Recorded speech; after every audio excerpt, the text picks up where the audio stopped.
Oke, baik. Assalamualaikum warahmatullahi wabarakatuh. Perkenalkan, kami dari kelompok 2 ingin mempresentasikan hasil analisis video yaitu Lurah Rasa Menteri. Next. Baik, sebelum kita mempresentasikan hasil analisis kami, ada baiknya saya akan memperkenalkan anggota saya terlebih dahulu. Yang pertama ada saya sendiri yaitu Atiza, yang kedua ada Alifia, yang ketiga ada Erika, dan yang terakhir ada Muhammad Anugrah. Next. Oke, baik. Selanjutnya materi pertama akan dipresentasikan oleh Alifia. Alifia, dipersilakan.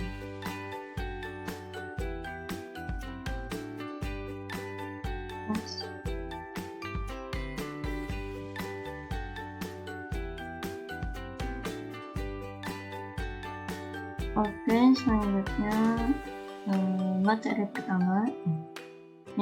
Materi pertama itu tujuan organisasi. Next.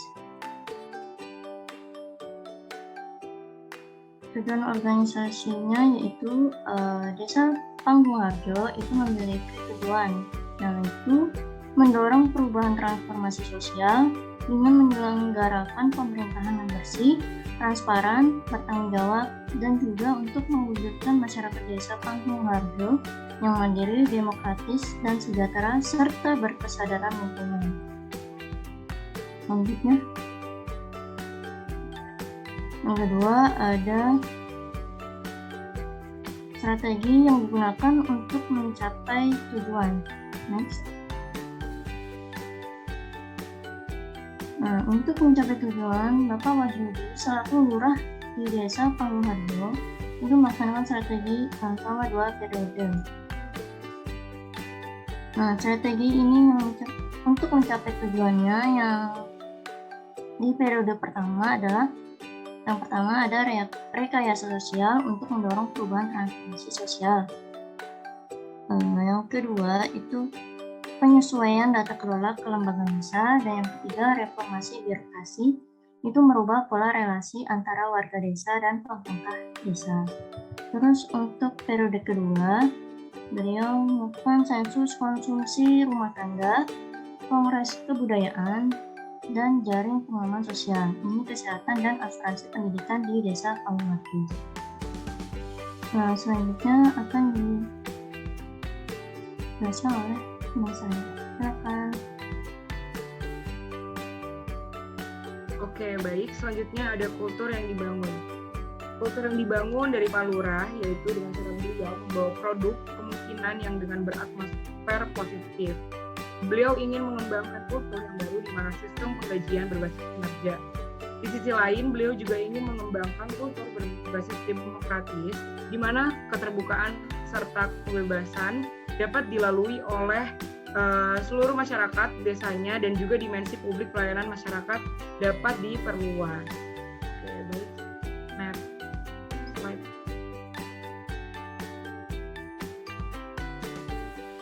Oke. Selanjutnya ada proses pengendalian manajemen yang diterapkan, yaitu konsep pengendalian diklasifikasikan menjadi 3 perspektif, yaitu perspektif pertama ada ekonomi, sosial, dan juga politik. Pak Wahyudi juga membagi manajemen kontrol dalam 3 bidang. Yang pertama ada bidang ekonomi yang programnya yaitu bank sampah yang diakumulasikan menjadi tabungan emas dan juga klinik konsultasi keluarga. Dan selanjutnya ada dari bidang sosial dengan penunjangan kartu sehat dan juga kartu pintar untuk memberikan kesejahteraan bagi masyarakat desa. Dan yang ketiga yaitu ada bidang pendidikan dengan adanya program asuransi swasta dan juga program unggulan saat rumah satu sarjana untuk memutuskan tata kemiskinan. Baik, next slide.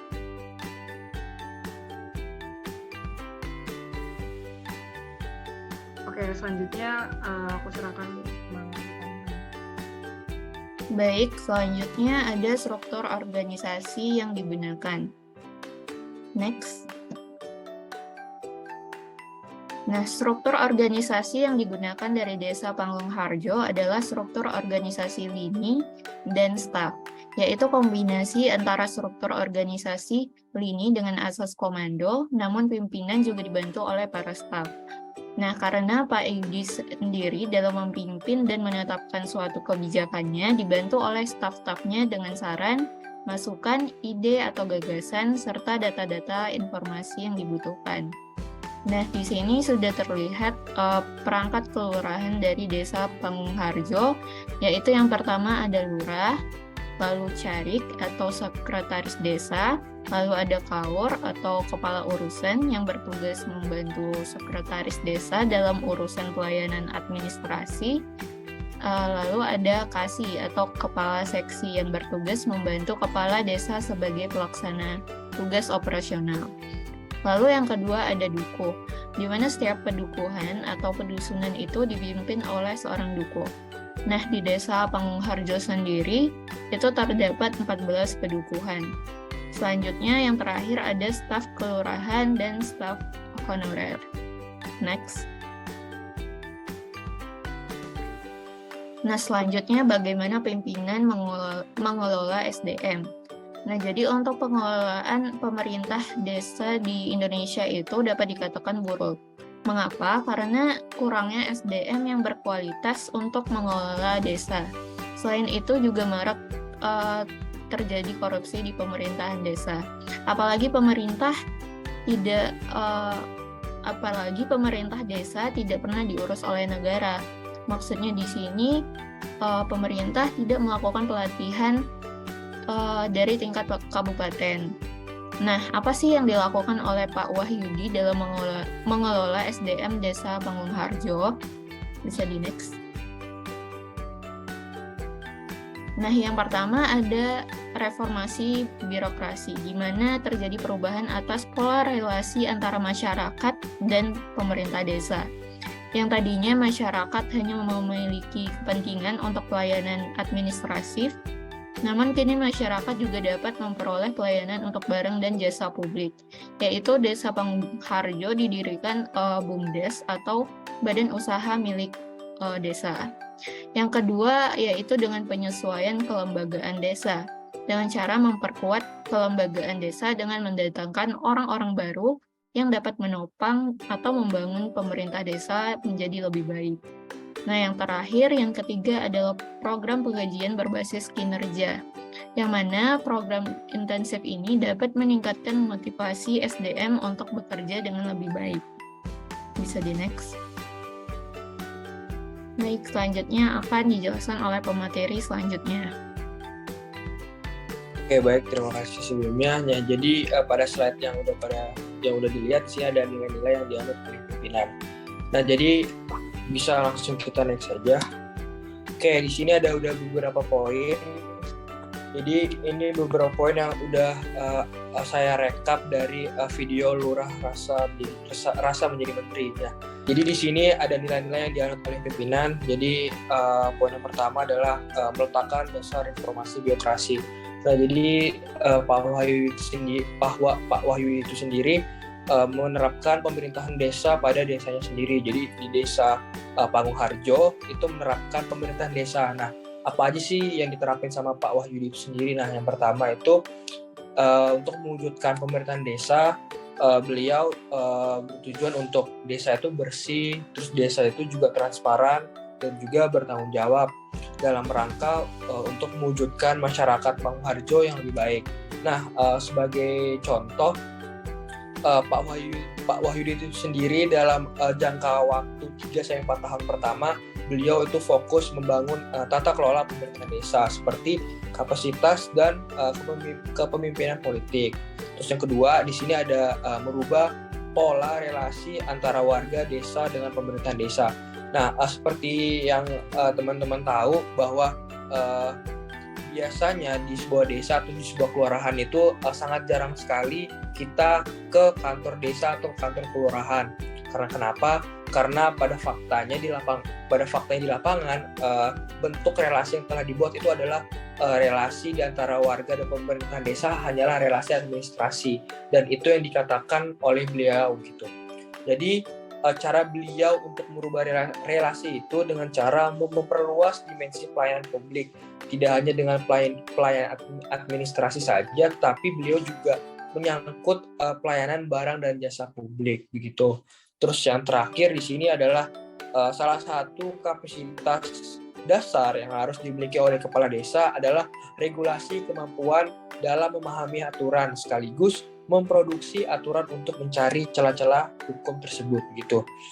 Oke, mungkin bisa next.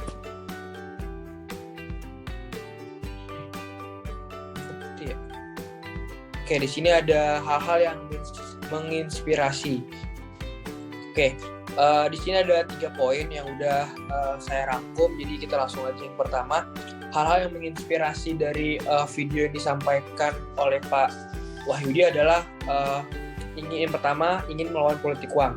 Yang seperti kita ketahui bersama bahwa di Indonesia ini sendiri politik uang itu juga udah sangat marak dan juga sangat jarang sekali ada orang yang secara terang-terangan untuk melawan politik uang itu sendiri.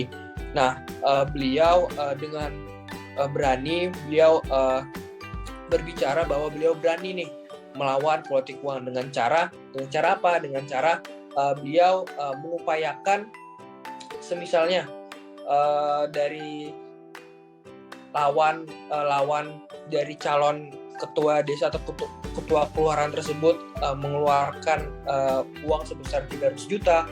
Nah, beliau ini menganggap 300 juta ini beliau harus cari cara gimana caranya beliau mengeluarkan upaya yang sebesar dengan uang sebesar 300 juta tersebut begitu. Terus juga selanjutnya ke poin yang kedua adalah memiliki 5 badan usaha milik desa yang diolah oleh masyarakat.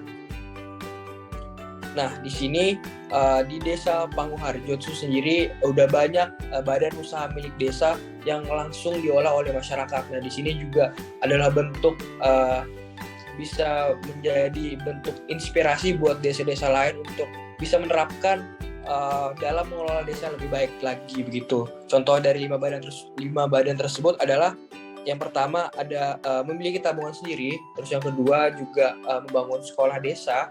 Yang ketiga adalah terdapat layanan kesehatan ibu dan anak secara gratis, dan yang terakhir adalah beliau sendiri mengatakan bahwa bukan berarti ketika kita tidak memiliki latar belakang akademik yang baik, bukan berarti itu adalah satu-satunya kunci kesuksesan dalam melakukan perubahan. Jadi di sini beliau sendiri yang membuktikan bahwa ketika kita memiliki latar belakang akademik yang biasa-biasa saja atau latar akademik yang kurang baik, tetapi itu bukan menjadi acuan buat kita tidak menjadi sukses begitu. Nah, beliau sendiri sudah membuktikan bahwa mau latar belakang apapun, sekiranya kita punya vibe positif atau ingin melakukan perubahan, nah itu bisa banget kita lakukan gitu. Nah, terus yang terakhir adalah menjadikan desa ruang hidup yang layak serta patut dan bermartabat serta memiliki tempat. Next. Nah, aku balikin lagi ke moderator. Terima kasih.